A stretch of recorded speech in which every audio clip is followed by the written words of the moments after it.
in the Lord's presence like a tender green shoot, like a root in dry ground. There was nothing beautiful or majestic in his appearance, absolutely nothing to attract us to him.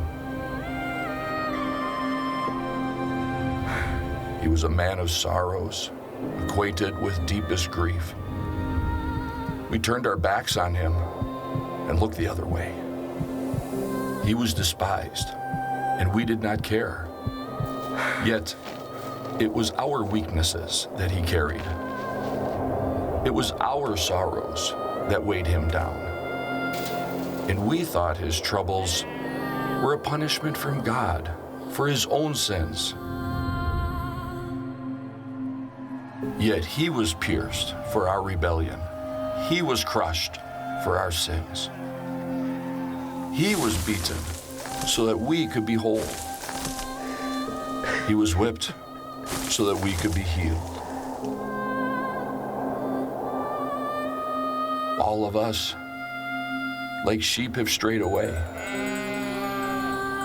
We've left God's paths to follow our own.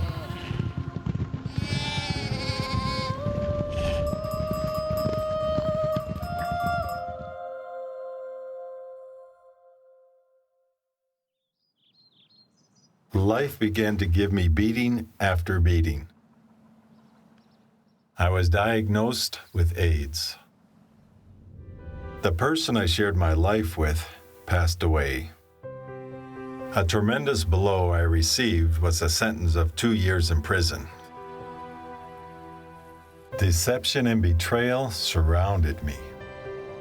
I did not even respect my father when he was suffering from a serious illness.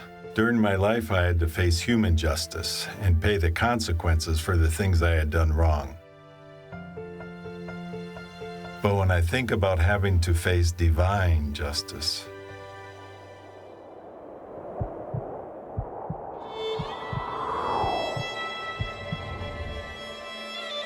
however, the Lord laid on him the sins of us all.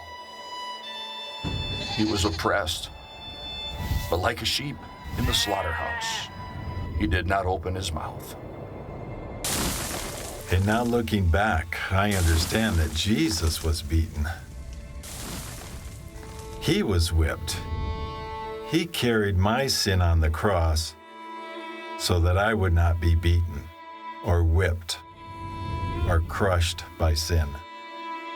But he was struck down for the rebellion of my people.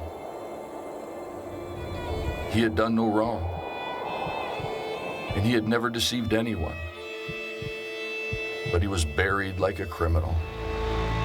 He was put in a rich man's grave.